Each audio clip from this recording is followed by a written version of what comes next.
실전 사례 하나 더 찍겠습니다. 다 이거는 제가 이런 소소한 거는 안 찍으려다가 진짜 여러분들을 위해서 서비스 차원에 드린다는 점을 강조합니다. 일반 건축물과 전세 대출의 위험성에 대해서 제가 실전 사례를 하나 공개를 하겠습니다. 하나가 아닙니다. 많은데, 자, 빌라가 똑같이 들게 그냥 통일하게 매매가가 시세가 2억 5천입니다. 그런데 이 빌라는 위반 건축물입니다. 여러분, 빌라는 4층, 5층은 전부 사선 때문에 위반 건축물이 많이 있습니다. 2층, 3층은 없죠. 이해가 가십니까? 일조권을 의해서 이렇게 사선으로 되어 있는데 그걸 전부 샌드위치 판넬로 확장을 해 놓은 게 대부분이에요. 그런데 2019년부터는 그 이행강제금을, 그 전에는 2019년 이전에는 법이 바뀌어서 5년간 이행강제금만 부과를 하고 말았습니다. 그러나 여전히 위반 건축물이죠. 2014년도에 그런 전국적으로 빌라에 그런 그 샌드위치 판넬을 그런 거를 합법화 시킨 적이 한 번 있습니다. 그러나 이제는 합법화 시킬 그런 예상이 없어요. 더 강화되고 있으니까. 작년부터는 이런 거는 이행강제금 연한이 폐지됐죠. 5년간 이행강제금 부과하는 게 아니고 영원히 하겠다. 철거하라. 이런 강한 의지입니다. 그래서 예를 들면 501호, 빌라 501호가 위반 건축물이면 건축물장을 띄면은 그 빌라 전체가 빨갛게 위반 건축물이라고 뜹니다. 건물 전체. 그리고 501호 들어가면은 또 그 구분 건물이니까 501호에도 또 위반 건축물이라고 떠요. 이해 가시죠? 건물 전체 위반 건축물이라고 뜨고 501호 하나 때문에 그 501호 가면. 그런데 여러분들 위반 건축물이라고 전체가 돼 있다 하더라도 301호는 위반 건축물 아닐 때는 거래나 전세나 아무 지장이 없습니다. 이것도 반드시 알아야 돼요. 왜? 구분 건물이니까. 각 구분만 중요한 거니까. 자, 일반적으로 아까 얘기했죠? 위반 건축물과 전세 대출의 위험성. 어느 분이 또 상담을 해왔어요. 한 분만 아니에요. 그냥 총괄적으로 말씀드리는 거예요. 위반 건축물이 될 때는 건축물을 떼면 금방 아니까 은행에서 대출을 해줄까요? 안 해줄까요? 거의 99% 안 해줍니다. 그건 이유는 모르겠습니다.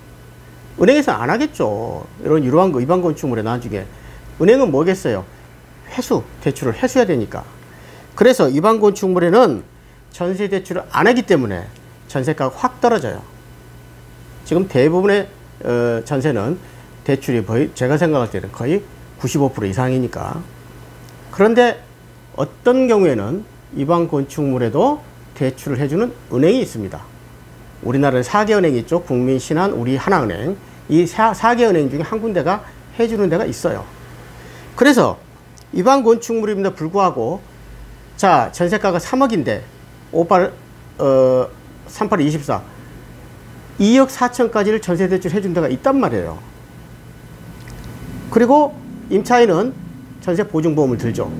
그리고 임대인은 뭐 손해할 게 하나도 없으니까 임대인과 은행과 그 다음에 부동산 사무실이 공조를 해서 은행에서는 위반 건축물에 대해서는 전세 대출을 안 해주는데 일부 은행에서 해주니까 아무 문제가 없이 뭐 해주면 해주는 거 아니에요. 그래서 진행이 됐어요. 근데 왜 제가 이야기를 하느냐. 문제는 2년 만기 후의 얘기입니다. 2년 만기가 딱 끝나면 그 은행에서는 태도를 돌변합니다. 연장을 안 해줘요. 왜? 원칙적으로 위반 건축물에는 은행 대출이 안 해주니까. 그런데 2년 전에 왜 했느냐? 편법은 아닙니다만은 그 은행 담당자, 은행에서는 안 해주는데 은행 담당자의 재량으로 한 거죠. 근데 은행 담당자가 평생 그 자리에 있나요? 다른 데로 그 은행 지점이 다른 데로 가버리면은 그 사람은 그때는 위반 건축물 안 해줬어야 되는데 해줬으니까 대출을 회수해버리는 겁니다. 이해하시겠습니까? 그러니까 나중에는 위반 건축물에 전세 대출 받고 들어간 임차인만 낭패를 보게 되는 거예요. 왜? 3억짜리 집에서 살았는데 2억 4천을 회수해라 그러니까 그 사람은 실제 들어간 건 6천밖에 없으니까 삶의 질이 확 떨어지는 거죠. 아주 형편없는 집에 다시 이사를 가야 돼요. 이런 상담을 받아야 종종 제가.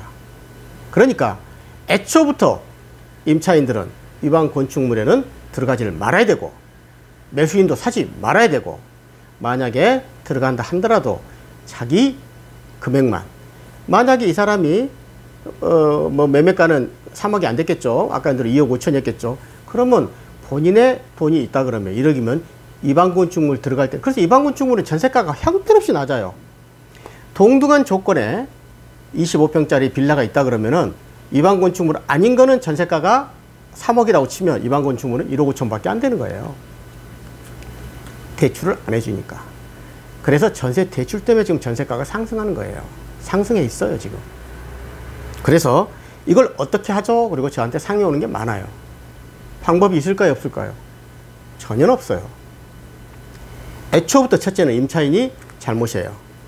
어떤 경우도 믿지를 말아야 됩니다. 그 당시에는 그 임대인과 은행, 특히 은행이 문제 있었죠. 은행과 부동산 사무실이 똑같이 협의를 해서 대출을 해줬기 때문에 그 사람은 들어간 거죠. 임대인 잘못은 조금은 있죠. 위반 건축물 애초에 들어가지 말았어야 되는데. 근데 여러분들 흔히 그러잖아요. 은행은 믿는다 그러잖아요. 저는 안 믿습니다. 저는 안 믿어요. 그런데 일반적으로 은행원 그러면 신뢰성이 있다고 생각하잖아요.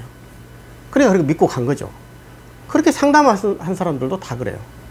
은행을 안 믿고 어떻게 합니까? 근데 2년 되니까 이제 와서 또다시 다른 말 한다 이거야. 회수한다는 거야.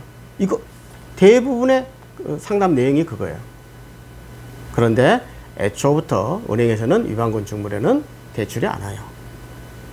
근데 그 은행원이 해준 거죠. 뭐 돈을 먹고 했든 어쨌든 그런 게 있었을 거예요 아마.